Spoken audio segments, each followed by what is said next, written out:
Ito po mga bossing ko. Ate Apple, parid naman po kami, please. Ang pangalan ay Aileen Bueno Tepase. At ang asawa ay si Sir Jerwin Rehada Conhe. Yan. Mga anak, si Sir Mark Angelo Bernadas, anak ko po sa una.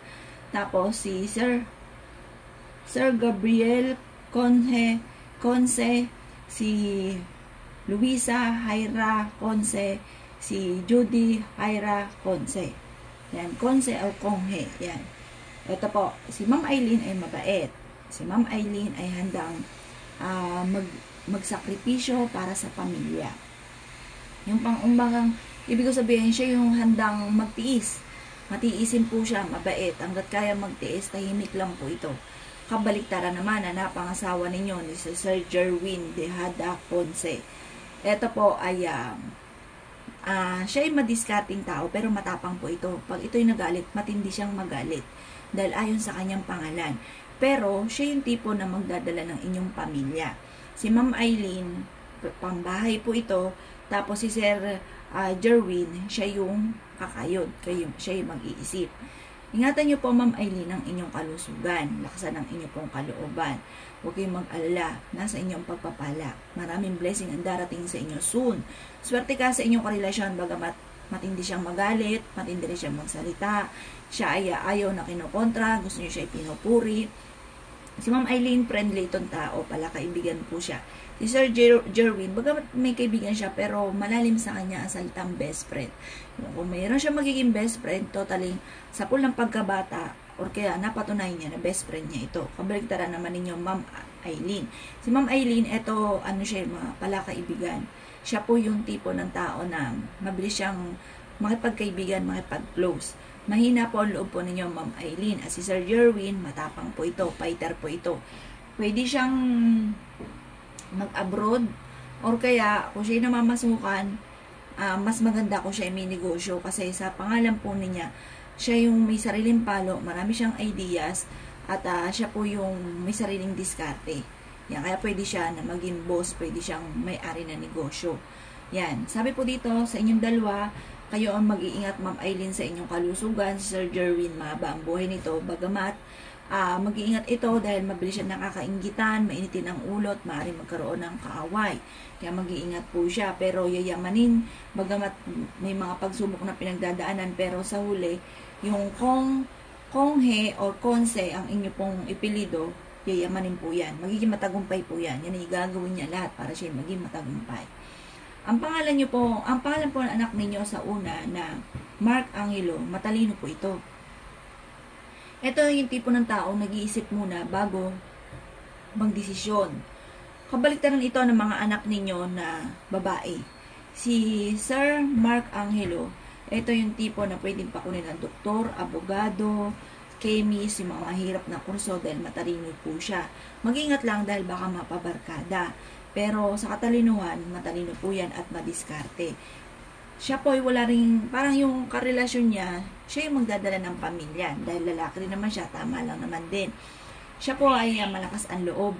Sabi po dito, siya ay maaring may mga pagsubok na pinagdadaanan, pero malalampasan. Magamat ang apelido ay maaring marami pa rin pagsubok, basta laban lang ng laban sa amon ng buhay. Kasi ang masaklap, yung mahina ang loob, tapos pangit yung ipilido. Maganda naman po yung pangalan po niya dahil siya ay fighter, lumalaban sa hamon ng buhay, okay po yan. Ingatan lang na mapabarkada ha. Sabi po dito, yung pangalang Gabriel Conce, ito, yayaman po ito, magiging matagumpay ito. Yung Mark Angelo, mabait ito sa magulang, mahal kayo ng anak po ninyo, mapagmahal po ito sa magulang at sa mga kapatid. Ganon din si Sir Gabriel. Si Sir Gabriel, fighter din itong tao, magiging matagumpay po ito sa buhay. Mapagmahal siya sa mga magulang at sa mga kapatid, at gagawin ito lahat para maging matagumpay. Bagamat mainitin ang ulo, mainitin po ang ulo po niyan. Ganon din si Mark Angelo at ganon din ang inyong karelasyon, mainitin ang ulo. Kapag ito'y galit, galit. Pero walang kwentang magalit dahil hindi nagtatanim ng galit. Pero mabait po ito. Malakas ang kanilang mga karisma, malakas ang appeal. Ang pangalang Luisa Jaira, ayan po, at saka yung Jody Hairin. matindi itong pag nagkagusto, itong dalawang ito. Ito ay napakasilosa. Ito po, maaaring saktan ng sarili, maaaring manakit ng karelasyon, or basta maaaring nagwawala ito kapag ito ay nasaktan. Pagdating sa usapin ng buhay pag-ibig, talagang matindi siyang magkagusto, itong dalawang ito. Sabi rin po dito, ito yung tipo na gustong-gusto, tapos biglang ayaw. Bumili ng isang bagay, gustong-gusto niya, hindi pwede hindi niyo bibilin. Pagtas pag-uwi ng bahay, parang ayaw na. Mabilis siyang umayaw. Pero pagdating sa usapin ng buhay pag-ibig, ay talaga naman kahit harangin ng sibat, ay hindi talaga siya papipigil. Yan sabi rin dito na sobra silang magmahal. Mas mapagmahal yung dalawa yung anak sa magulang. Kasi itong dalawang ito, kasi nagkagusto ito, talagang tutok na tutok sa kanilang karelasyon. Pero mabait din naman sila. Mababait to, mahihina ang loob. Ito yung laban, biglang bawi, pabago-bago ng isipan. Magiging matagumpay po ang inyo pong mga anak na ito. Masalaksan lang ang kalooban, huwag pabago-bago ng isip. Sabi po dito, ingatan ang kalusugan ng mga anak ninyong babae, yung mga lalaki, mahaba ang buhay po niyan. Sinasabi rin po dito na magiging matagumpay kayo sa buhay, basta magtulungan, pag-usapan kung ano po yung maaaring pagbabago na magaganap, huwag daw pong pairalin ng init ng ulo. Good luck po sa inyo, Ma'am Eileen. Ito naman, Ma'am Apple Idol, matagal yun na rin ako nakasubaybay. Pa-name reading naman po, Ma'am Alexandra Aypa, ang name ko po.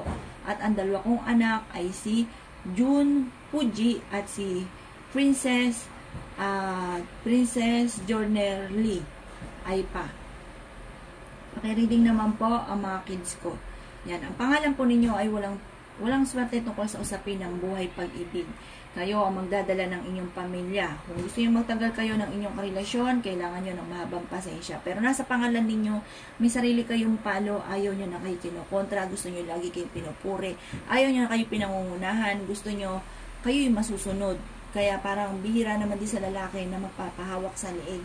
Pero sa pangalan ninyo, gusto nyo ganun kayo. Kaya maaaring walang swerte sa buhay pag-ibig, mauwi sa hiwalayan. Pero kung gusto nyo, kumbaga,